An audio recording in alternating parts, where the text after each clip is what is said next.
40 Ways to Say Goodbye. Book 1 of Tales of a Midlife Witch. Written by Donna Mcdonald. Narrated by Jocelyn Duford. Chapter 1. 7 Years Ago. My mother always told me that most of life's problems weren't hard on a woman, but that loving a man took everything. The last time I heard her issue that warning to me was the day Jack and I married. After that, Ma focused on the granddaughter I happily gave birth to at the end of my first wedded year. Maybe Ma stopped hinting at the potential trouble I was in because she honored my marital commitment. Or maybe she simply wiped her hands of trying to get me to see the truth. Or perhaps moving from Galway, Ireland to Salem, Massachusetts changed Jack in ways I hadn't seen, even if the move had been at his insistence. Today, though, I remembered Ma's warning and wished with my whole heart that I'd paid more attention to her then. Maybe if I'd thought about why she'd said those things about the man I'd chosen to tie myself to, I wouldn't be in my current situation. What situation is that? Well, that would be the situation where a nice Irish witch married a selfish idiot. Most people were grateful when someone saved their life.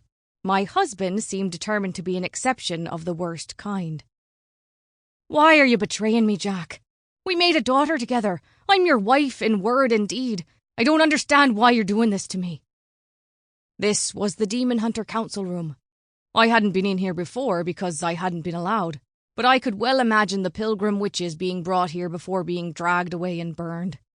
The stately space had a polished wooden table in the front for the ones who judged you, and a few equally polished chairs facing it for those like me. Behind us were benches lining each side of the room like a church. They were for a missing audience, but not even my family was there. Jack's gaze swept the room, but eventually landed on me. He seemed oddly untroubled about what was happening, even though I was losing my mind wondering what he had planned. Whenever I asked a question, Jack refused to answer. He just kept repeating that he was angry at me. Well, I was angry with him too.